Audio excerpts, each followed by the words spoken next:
Gini. Kalau harta kurang berkah atau tidak berkah, kalau masuk ke perut jadi makanan, nanti itu akan menghambat pusat-pusat kebaikan. Misal, azan terdengar di telinga kan? Allahu Akbar, terdengar tuh.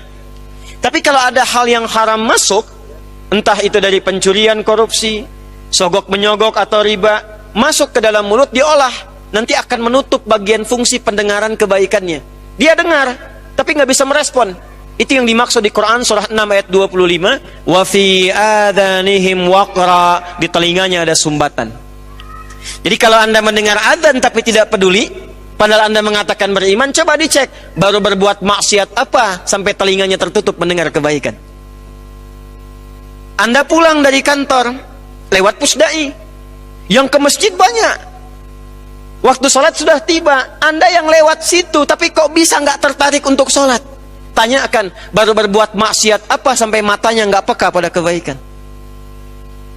Mushaf di rumah banyak, dari yang kecil yang masuk saku sampai yang paling besar yang nggak bisa disakuin. Tapi cuma jadi pajangan, nggak bisa baca. Padahal tiap hari lihat. Tanyakan pada diri kita, pada diri masing-masing. Dosa apa sampai nggak bisa baca mushaf itu? Makanya ada ulama mengatakan begini, kalau sehari nggak bisa baca Quran sedangkan di rumah mushafnya banyak, tengah malam bangun, masuk ke ruang tengah, ambil mushaf yang paling besar, jangan dulu dibaca, bentangkan dulu, lalu tanyakan pada diri sendiri, ya Allah, dosa apa saya sampai nggak bisa baca Quran ini? Satu. Jadi kalau ada orang yang sudah diarahkan pada kebaikan belum tergerak, itu cuma dua penyebabnya. Satu maksiat, kedua dunia yang berlebihan. Hubbud dunia, dunia yang berlebihan.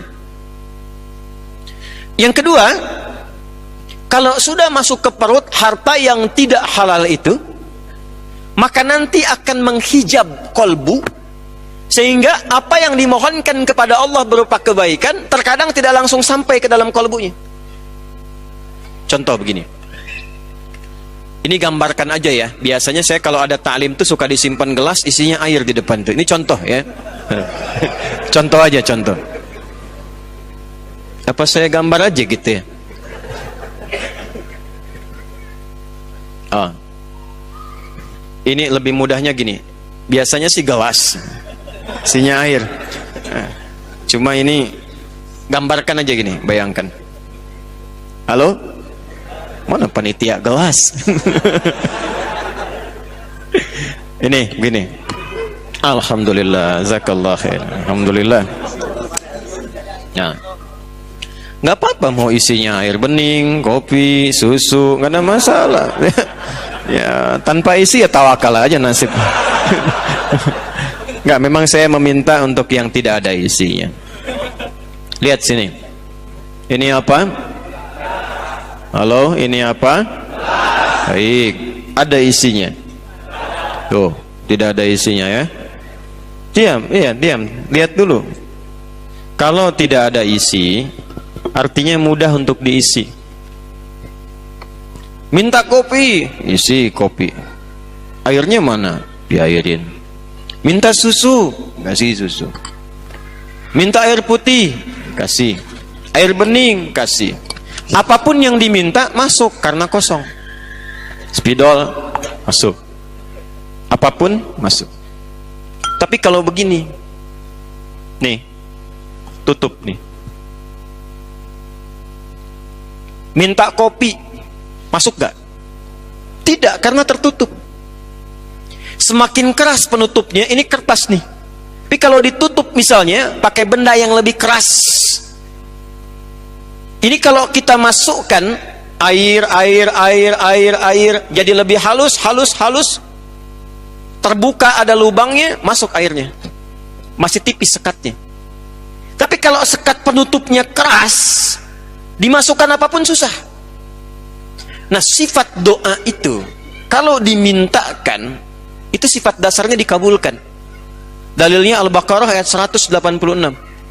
Wa idza sa'alaka 'ibadi 'anni fa inni qarib ujibu da'watad da'i idza da'an. Dalil yang lain, wa qala rabbukum ud'uni astajib lakum. Jadi doa itu kalau diminta, sifatnya diminta itu pasti dikabul. Kalau dimintakan pasti dikabulkan. Baik itu seketika saat diminta, kalau memang yang diminta itu kebutuhan kita, maslahatnya dunia akhirat, atau ditunda sampai kita memang sanggup menjalani apa yang diminta itu. Antum punya anak 5 tahun, minta diberikan motor, dikasih nggak? Tapi antum punya kemampuan, hartanya ada, cuman kan anaknya belum siap. Saat dia siap, baru diberikan. Maka Anda katakan, nanti nak ya, nih uangnya sudah ada, simpan dulu, begitu kamu sanggup bisa, baru papa belikan. Sekarang motor-motoran aja dulu. Kadang kan ngambek dulu kan, nggak mau papa, nggak mau, pengen motor beneran gitu kan. Pengen yang kayak si fulan, saya nggak sebut nama supaya tidak endorse ya. Maka diberikanlah motor-motoran mereknya si fulan. Awalnya nggak nyaman, tapi menikmati. Tapi terkadang nggak sadar setelah 17 tahun, bapaknya berikan motor, ternyata itu permintaan dia waktu 5 tahun lalu, saat usianya 5 tahun.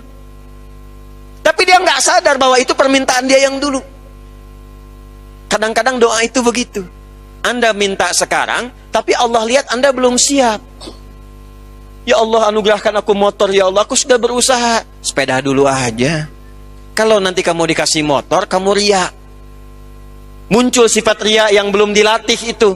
Keliling-keliling komplek, akhi ayo ke masjid. Padahal cuma mau tunjukkan saya punya motor baru. Nggak kerasa. Ketika sudah siap, baru diberikan. Ada yang ketiga, Allah mengganti apa yang diinginkan dengan memberi apa yang dibutuhkan. Anda punya anak sakit, bawa ke dokter. Kata dokter, ini kalau makan buah nggak boleh makan apel. Yang bagus jeruk.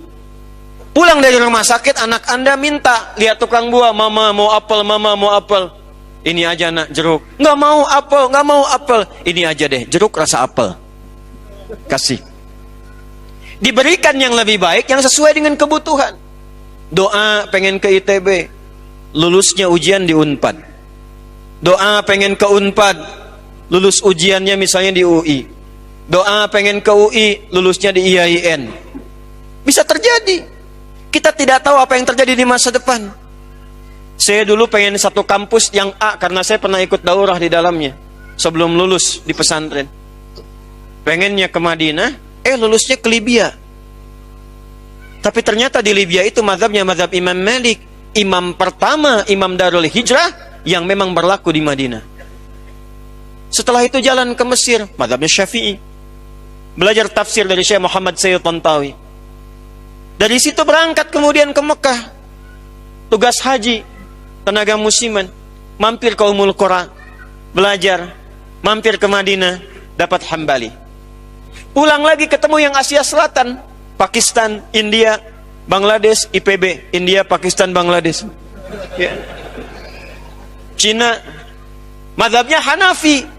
Jadi kita harap-harap ke satu tempat, kata Allah jangan dulu ke sini, lewat sini dulu, karena engkau pulang akan menghadapi masyarakat yang bukan bermazhab 1-2. Mungkin di tempat A mazhabnya Hambali, kunutnya tidak pakai kecuali nazilah. Tempat B Syafi'i, kunutnya keras jahar. Tempat C Hanafi nggak pakai kunut. Kamu akan pulang yang semuanya ada. Yang kunut ada, yang tidak kunut ada, yang nggak subuhan pun ada. Harus lengkap. Kadang-kadang pengennya A, Allah berikan B. Mengganti apa yang diinginkan dengan apa yang kita butuhkan. Tapi ada orang yang dikasih nggak masuk, bukan nggak dikabulkan. Jadi Allah sudah kabulkan kasih, tapi mental.